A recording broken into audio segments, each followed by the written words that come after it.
This episode of Warp 5 is brought to you by Audible.com, offering more than 180,000 titles for smartphone, tablet, and desktop. To get a free audiobook of your choice and help Trek FM at the same time, visit audibletrial.com/trekfm. And also by Enterprise in Space, an international program of the non-profit National Space Society. Find out how you can help science and education and become a virtual crew member aboard the NSS Enterprise Orbiter by visiting enterpriseinspace.org.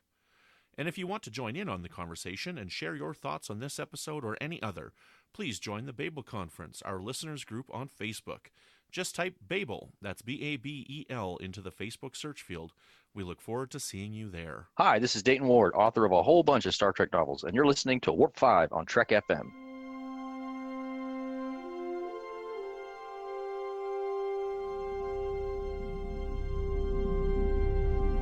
How we doing, Trip? Ready when you are. Prepare for warp. Course laid in, sir. Request permission to get underway.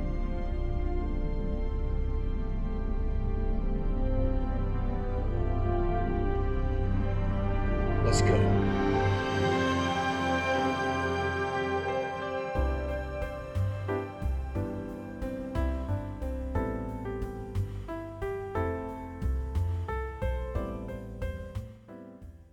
Welcome, Boomers, to another episode of Warp 5, Trek FM's dedicated Enterprise podcast. I am but one of your hosts, Brandi Jackola, and with me, again, as always, my cohort, my partner in crime, Patrick Devlin. Patrick, how the heck are you? I'm doing great. I'm actually really doing well. This is actually my second podcast of the day. Ooh. We just did... Me and Amy just did an Edge that'll be coming out the Friday right after this is recorded, which is like 2 Fridays before this one drops. So when you're hearing this, you've already heard that one like a week or 2 ago. But Quit messing with people's minds. It happens. But hey, at least they're releasing in the time frame I recorded them, one right after the other. You know. So well done. Yes. I talked over there that I'm doing much better than last week, where I almost lost an eye, and we're all good now. If you didn't listen to that one, my eye is fine. I didn't lose sight. I'm good. Oh, yeah, that was scary. The picture made me shudder. Yeah. Sorry. No, it's okay. Well, it's the one that you posted on Facebook, and then you posted again in the Warp 5 message thread, and I'm like, dude. Well, Brandon needed to know. You need to know you weren't faking? Right, I wasn't just not editing. I couldn't see the computer. So that is completely and totally fair. Completely. But I'm fine now. It's a little red still, but the infection's gone. The eyesight's fine, and I'm doing well.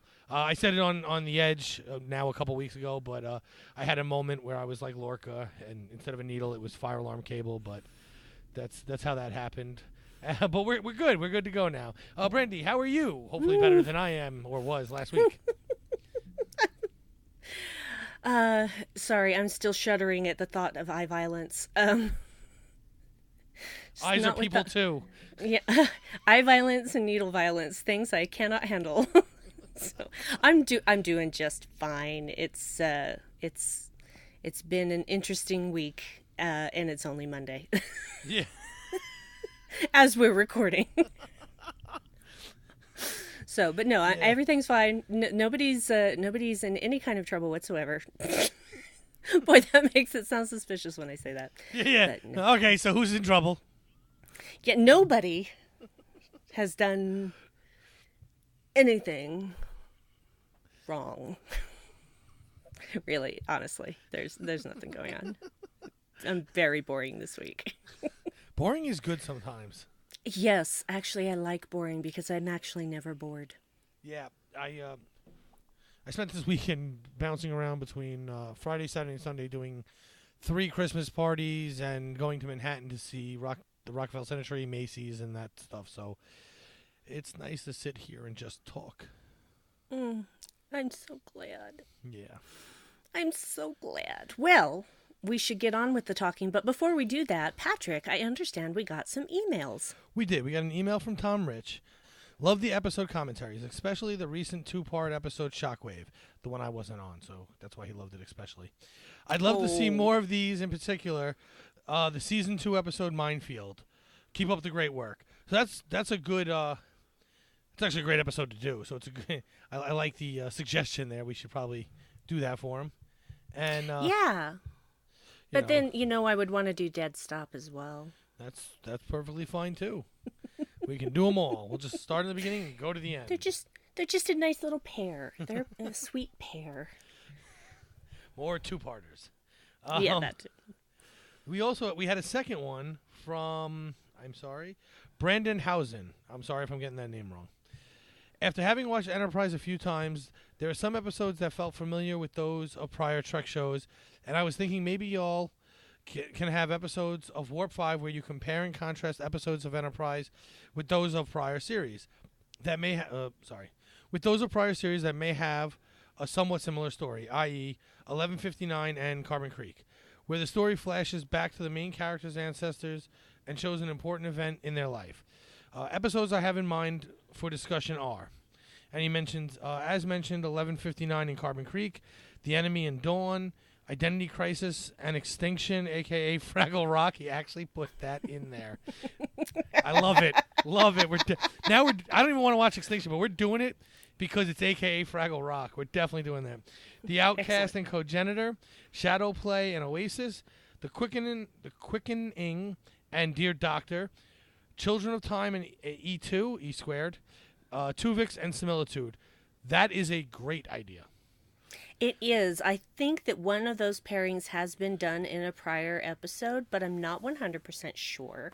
So, but yeah, I love the idea. So we can definitely delve into that in the future. Yeah, I really like them. And even if we just started with this particular list, this is a great list of episodes that would play well doing it that way. Indeed. We're going to borrow that from you, buddy. So Yep. Consider it stolen. Thanks. So thanks for doing half our work. So that was two really great emails where they gave us two really great ideas for new shows to bring you, and that's what we want. We want to bring you shows that you guys want to hear. So email us, and we'll try and get them out as fast as we can. Yeah, you can also hit us up on Twitter or in the Babel Conference or any of those other social media places. Yep. So. Yep, you absolutely can. Cool. Well, let us move on to our main topic, which this week we decided it was going to be... This is actually a suggestion from my husband, Dave, and I thought it was a very interesting idea, and thank you, Patrick, for going along with it. But we thought there are so many reboots happening with shows from the early 2000s, like Charmed and other things like that being rebooted with new casts and new ideas. So what if we recast Enterprise with current-day actors, and what would we do with that? Who would we choose? So... that's what we did. I have my list. You have your list. I seriously doubt there will be any overlap whatsoever. I can't imagine there being even a slight bit of it. Yeah, my choices were interesting to say the least. And in some cases, people will probably say, what, who? And I think my list will be, I think everyone will know pretty much everyone on my list. I don't know if they'll agree with me on where they land, but I don't watch much TV anymore, so I had a very small group of people I understand. Yeah, well, and the thing is that I had too many people that I know about, and so I had to narrow the field for each character. But there were a couple that were actually pretty easy for me that I did without even looking stuff up on the internet and, comparing and contrasting, so... yeah. Nice. All right, so who would you like to start with? Do you want to start from the least developed character on? That works for me. So we'll start with Travis Mayweather, the boomer. It had to the be helmsman. him or Hoshi. So Actually, Hoshi has a little more character development. That's so true. So not much, but a little. So, who was your pick for Travis Mayweather? So for Travis Mayweather, I went with a character who is kind of similar to his, I don't want to say temperament, but his knowledge of tweaking things. I went with Carlos Valdez, I think that's how you say it, from The Flash. He plays Cisco in The Flash. I think he'd be a perfect Travis Mayweather. I think he has the temperament. I know he's more jokey in The Flash, but that's what the role kind of calls for. But he's kind of like that. I see Nerdist. I see Travis as kind of a nerdy, kind of techie kind of guy, which works for this character. Nice. I love that choice so much, especially since Cisco is like so dear to my heart. I love Cisco, so yeah.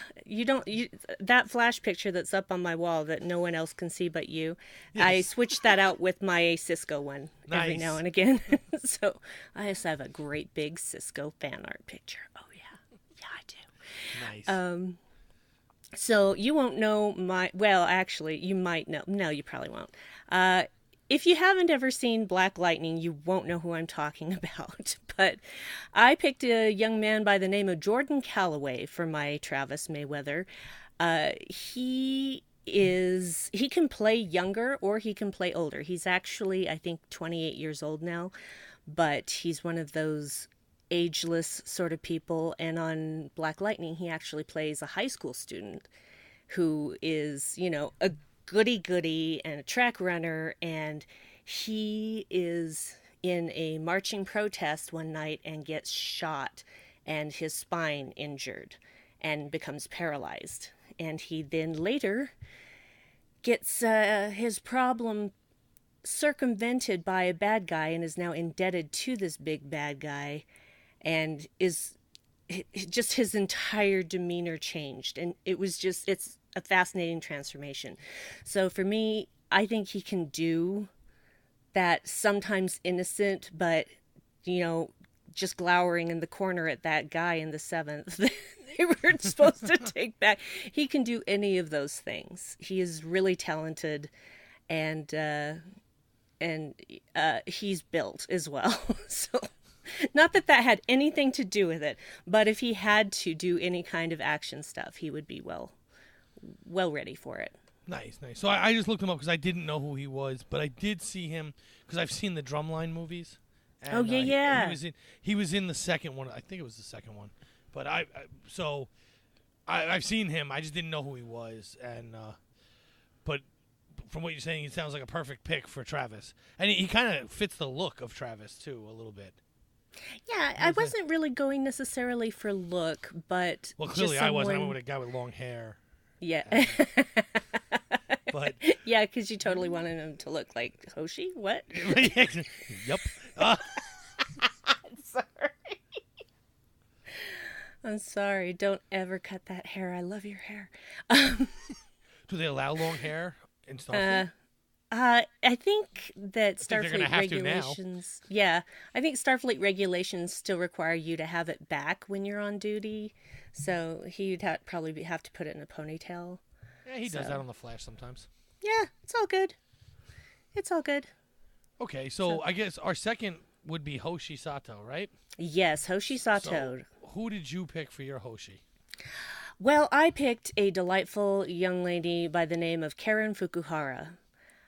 First of all, she's actually of Japanese descent. So I like casting people, I know some people just think all Asian people look alike, and it doesn't matter because Linda Park is actually Korean. But Karen Fukuhara, I've seen her. Well, I haven't had the patience to sit through Suicide Squad, but she was katana. They say katana, but it's the correct pronunciation of the word is katana. And which she was a total bad A in that.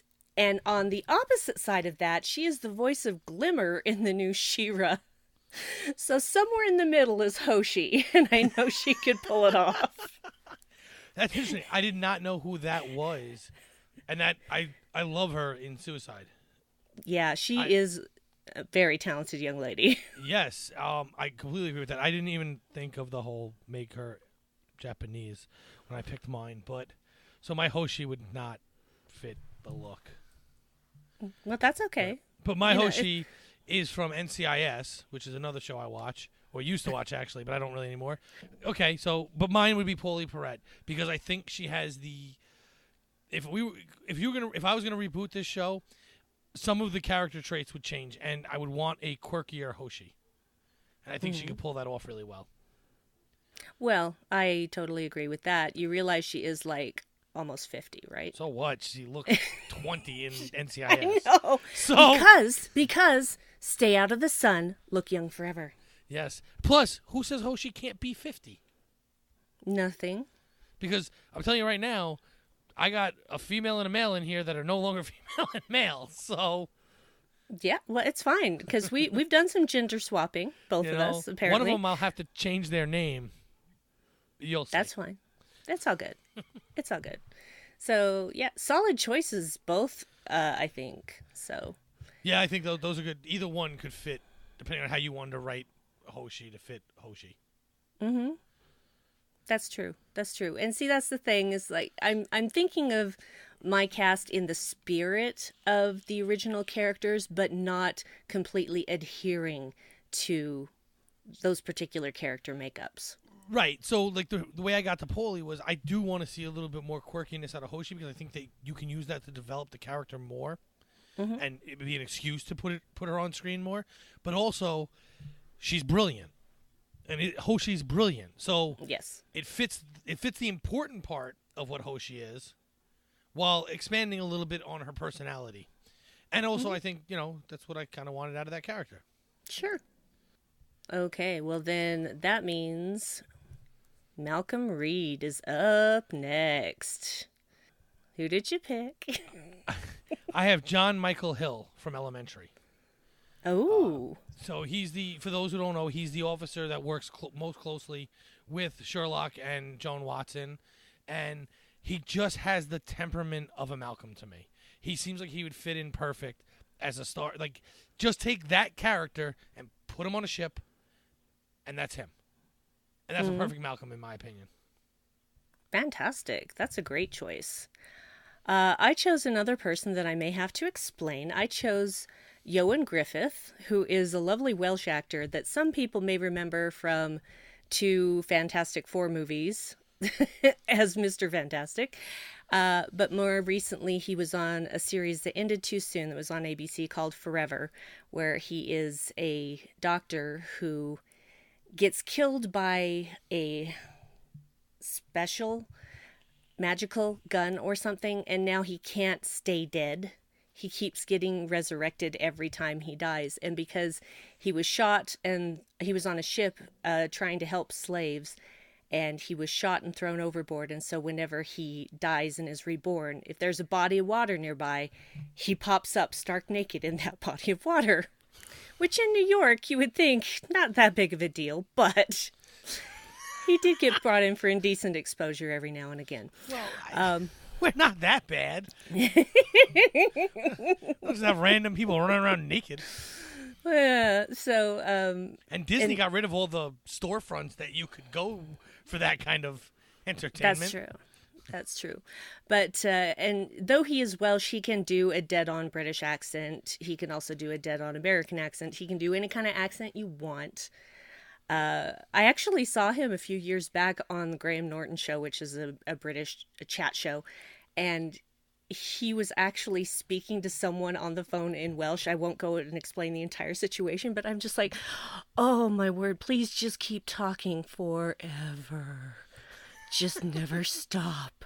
I just want to hear your voice speaking Welsh forever.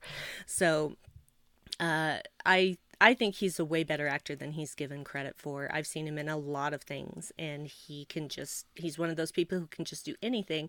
And he can kind of do dark and brooding. So that also makes him qualified as a good Malcolm. Yeah, dark and brooding definitely fits.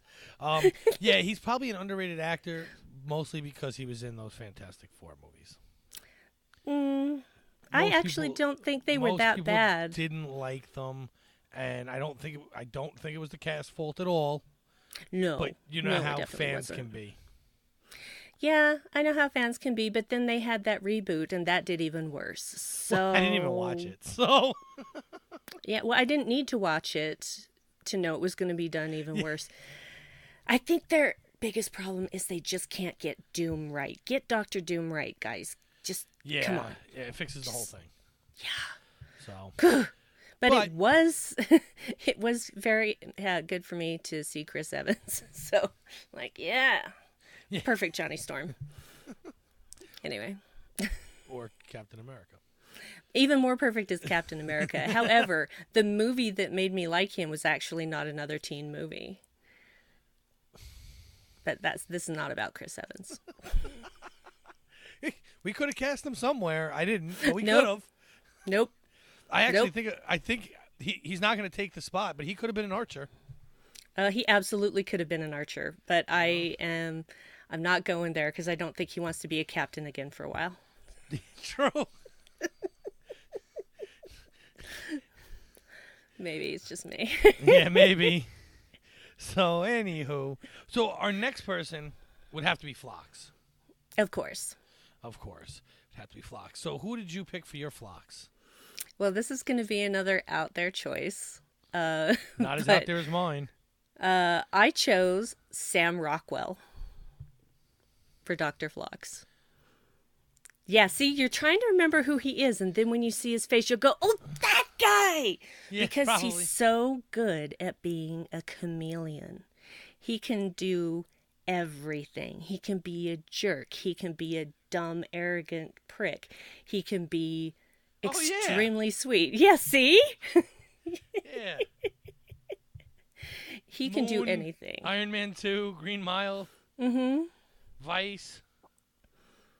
He can do anything. He is, in my opinion, another very underrated actor because he can absolutely disappear into a role, and to put him into Nobulin makeup would make him disappear even more, and he would just live it up in that role.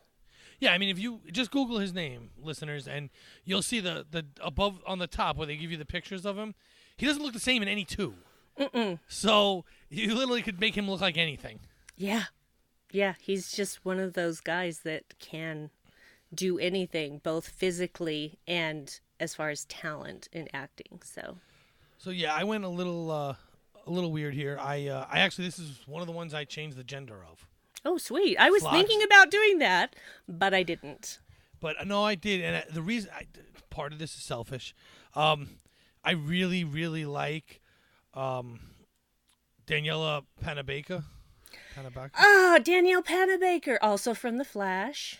Yes. First thing I ever saw her in was actually Sky High when she was a teenager, and I thought, Yes. that girl's going places. So she's so good in The Flash with Cisco that I had to make sure that still happened.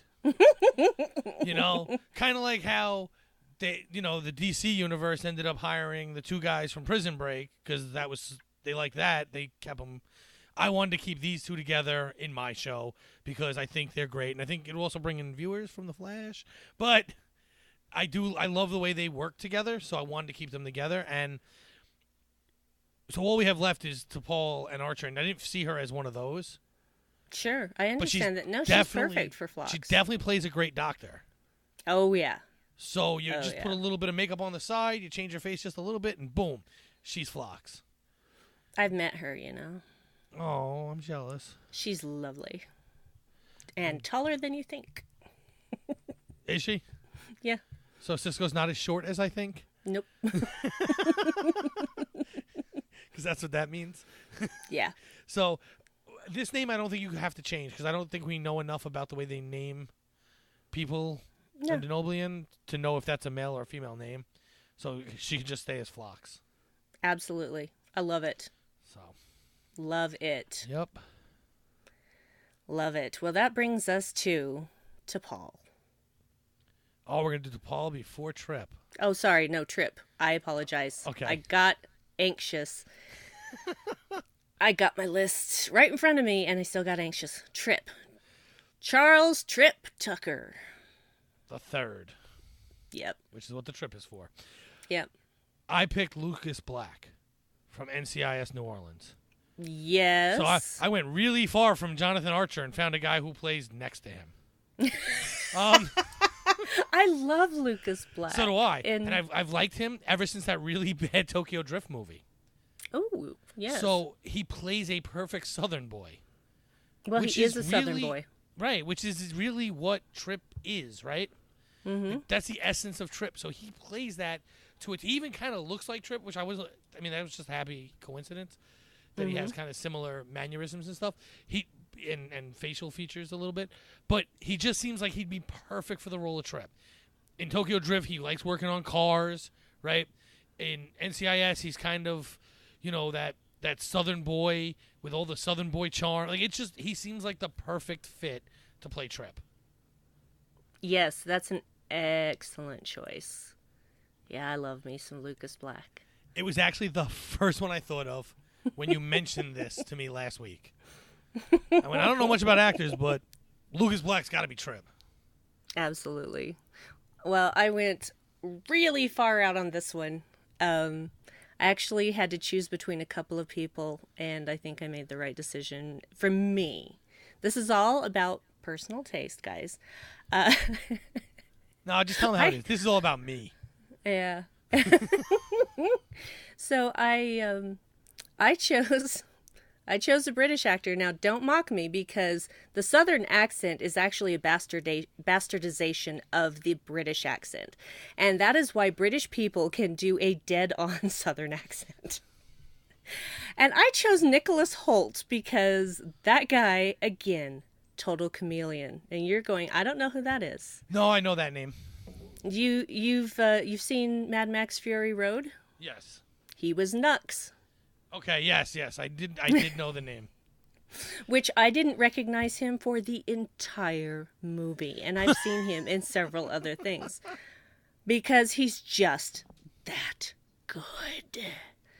And I feel like he would bring actually a little bit of awkwardness to the role, which I think I want in Trip. He's extremely confident in what he knows. But it would be interesting to see him not so perfect, I guess, is the word to say. And he can also do really intense and focused when he needs to be, and get emotionally upset when he needs to as well. He can just run the gamut. He's one of those people that just, again, chameleon. Absolute chameleon. That's a good choice. Well, thanks. So now we bring ourselves to where you jumped to a minute ago. Sorry. We get to T'Pol. Yeah. So since you were so excited to get it out there, who's your T'Pol? Emily Blunt is my T'Pol. Again, you're going, who? The new Mary Poppins? Oh, okay. Yeah, I didn't know who that was at all. Emily Blunt is another one of those women who can do absolutely anything. She has played so many different roles, and again, I forget I'm watching her. I'm never thinking about, I'm watching Emily Blunt, play a role. She completely engrosses me in every single character that she played. And she's got these big eyes that I just think would be really great for a Vulcan to just, have someone with those giant eyes just boring into you with this barely concealed disdain. So she's one of my favorite actresses of all time, and I would just love to see her dig into that role. Nice. So this is another one we would have to change the gender for me, which means we have to drop the T. Because we've come to the consensus on this show, at least, that women that are supposed to be married are to whatever, to something. So I don't think that Jim Parsons is a woman ready to be married. So we could just call him Paul. Oh, no. No. We'd have to give him a new name. But he'd be a Vulcan, and he'd take the Paul's place. And the reason being is, while he knows nothing of Star Trek, really, except what he's learned on Big Bang Theory, and he's not really a nerd ever in his life, he's played the role of Sheldon so well that I can't not have him as my Vulcan. I mean, he's had conversations with the original Spock. So Spock was a figure that he was arguing with. But still, Leonard Nimoy voiced Spock for it, so I have to have him as my Vulcan. Nice. That's an interesting choice that I never would have considered. Yeah, I'm a huge Big Bang Theory fan, so if I could find a way to plug one of them in here, it was gonna happen. And it just Jim Parsons feels right for this role because I know he can play it, even not knowing Star Trek. And I'm not giving anything new. Like, he's come out and said, I've never watched an episode.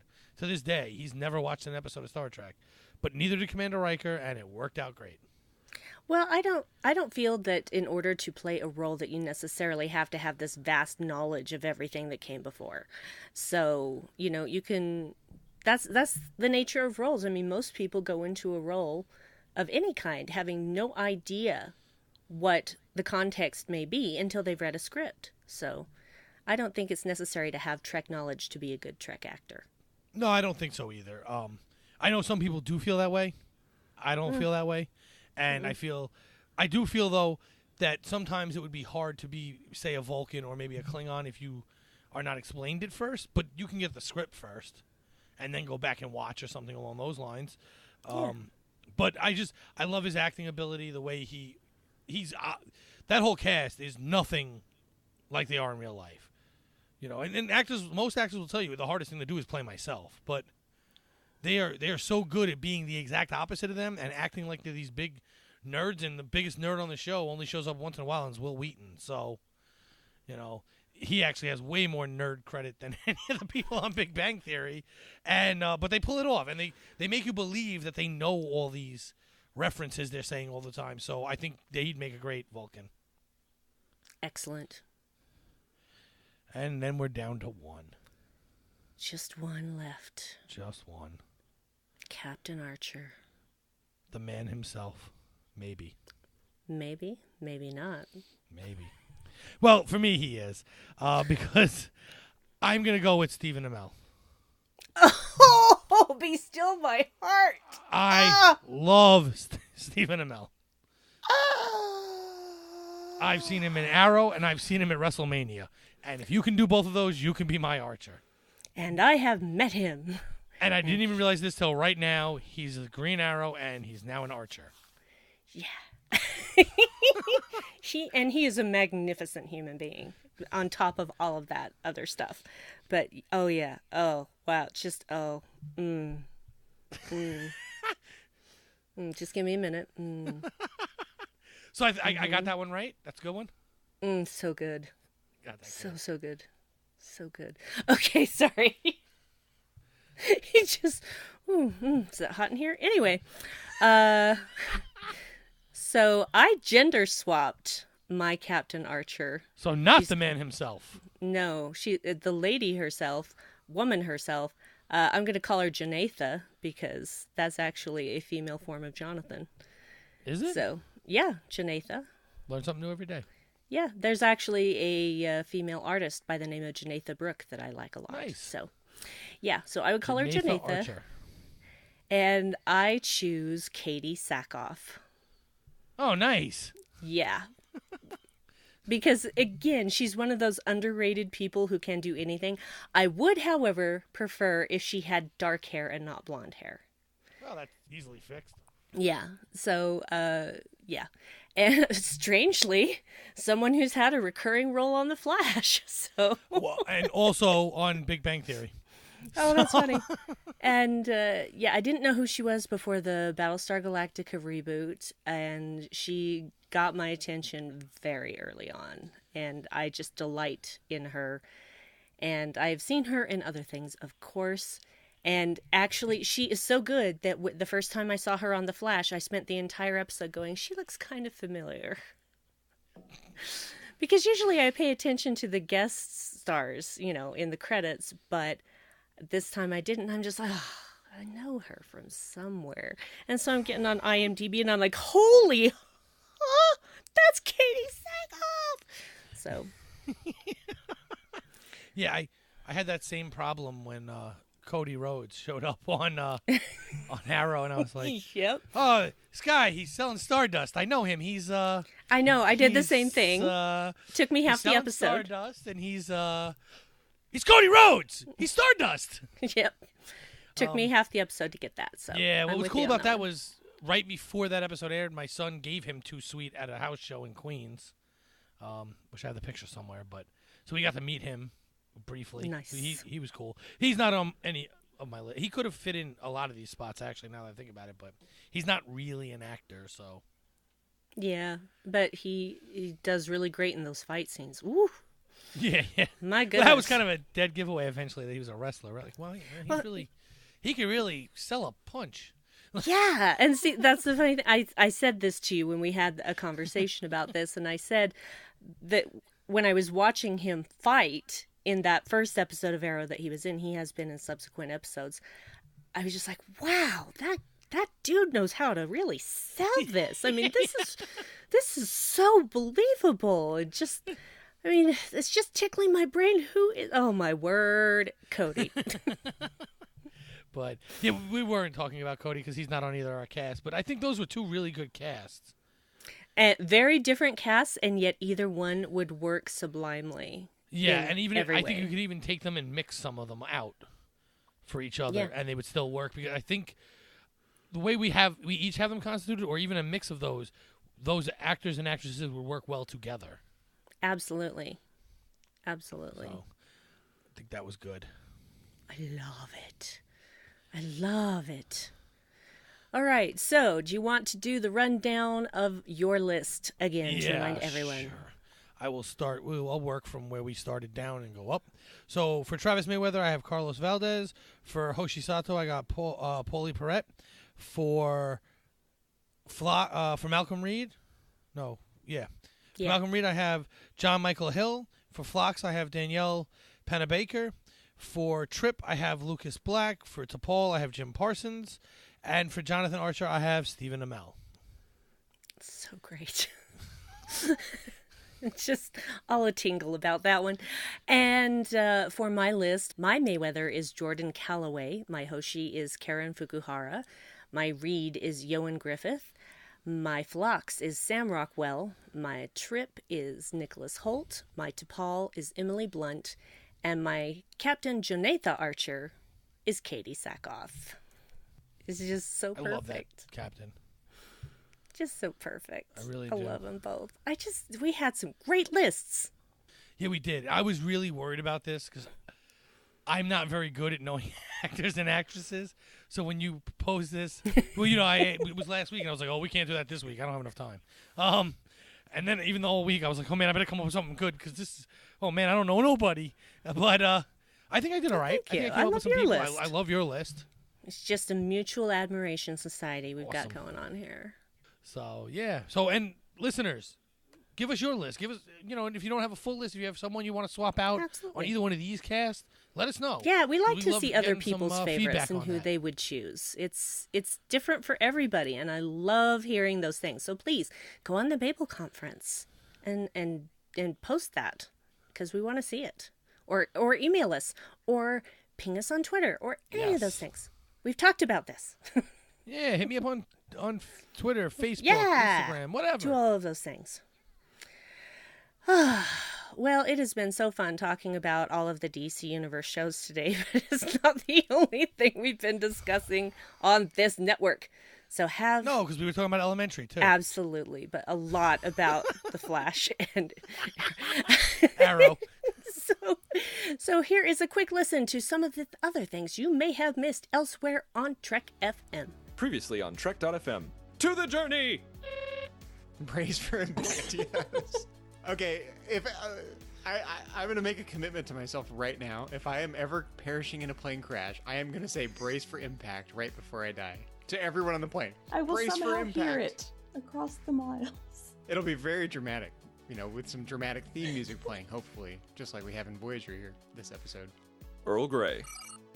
That's terrible. Wow. Like, why would someone think that? I mean, if it's going to infect this entire world of Ferengi, you've got to assume that there's going to be visitors or whatever, and then it's just going to spread everywhere. That doesn't even make sense.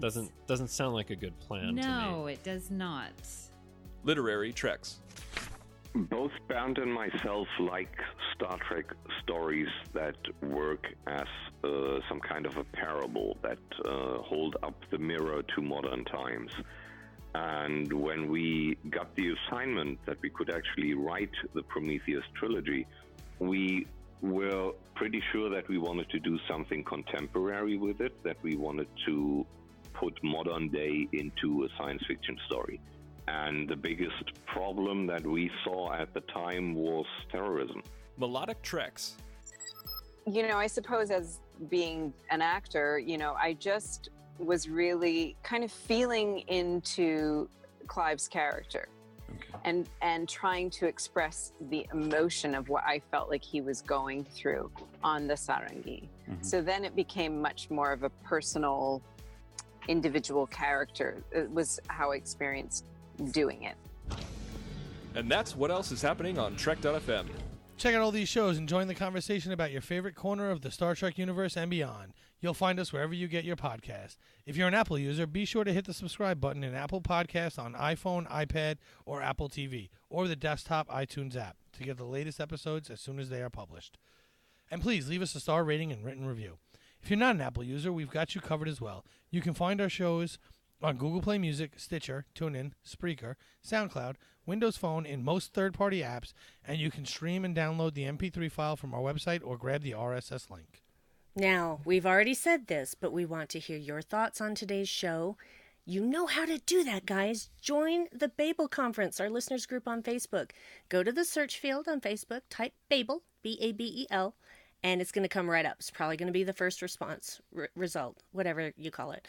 But also, please, you can send us an email. Just go to our website at trek.fm/contact.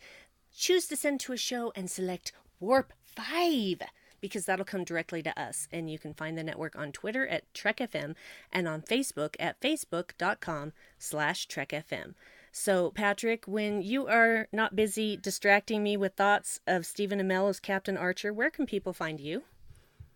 Well, they can find me, as we've already said, on Twitter at MagicDrop5. It's one word, the 5 is a number.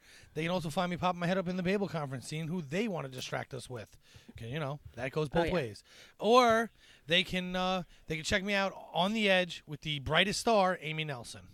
So, Brandi, when you're not crossing streams with Battlestar Galactica, where can people find you on the interwebs? Oh, well, I'm on Twitter at Brandi112. Brandi's with an I, 12 is a number. I lurk in the Babel Conference, swimming just under the surface like a shark. I've said that one before. You can also hear me on Live from the Edge. We are currently covering the short treks, and one will be close to coming out by the time this episode goes out. That'll be the final short trek. And then when Discovery starts running their season 2 on January 17th, you can find us on Friday nights. I think we're going to stick with the same time that we've done this in this past spate of short treks, which is 10 p.m. Eastern, 7 p.m. Pacific, but don't quote me on that. That may change. And you can also hear me on the Dark Corner podcast with my excellent husband, Dave, talking about stuff and things from a bit of a darker point of view. We are huge nerds, so we talk about a lot of nerdy stuff. And again, there's another project I still can't talk about that's coming soon. Very nice, to very a nice. Podcast catcher near you. Yeah, I might have something in the works, but we'll talk about Ooh, all right. If you'd like to help us keep all of your shows coming to you each week, you can become a patron of the network on Patreon. Visit patreon.com/TrekFM. That's patreon.com/TrekFM to get all the details. That's how I got involved when I first became a patron for Metatrex. The perks that I got, which is still included for you, are early access to episodes, exclusive content, producer credits, and more. Available through our special patrons website, Patron Zone. It requires a great deal of money to produce, host, and distribute these shows each month. We really appreciate any support you can give us and hope you'll join the team. Again, you'll find all the details at patreon.com/TrekFM. And at this time, as always, we would like to thank our associate producers for Warp 5, who are as follows. Captain Norman C. Lau, Vulcan Floyd Dorsey, Chief Engineer Mike Morrison, Security Tim Cooper, Communications Officer Justin Ozer. Oh, I'm sorry. Justin Osa. Osa! I'm sorry, Justin. Please forgive me. At least it's not Chris's name I screwed up this week. And then rotating helmsman Mark Flessa, Chris Trabuzio, and Jim McMahon. We so very much appreciate your support of the Trek FM network and specifically your support of Warp 5. We literally cannot do this without your support, so thank you very, very much. Well, that just about does it for this episode of Warp 5, and join us next week when we will be doing something. Yeah, maybe a commentary, maybe not. We don't know. Yeah, we're just winging it. We're not winging it so much as structuring things around our busy holiday season. So that's a good way to lie to the people. Hey, without Brandon here, it just goes to the birds. Why do you have to let them in on the secret, Patrick? That's not cool. Sometimes you got to open the veil. Oh man. Sometimes you got to open the veil. He pulled back the curtain, folks, and now I have nothing more to do except to say, keep calm and boom on.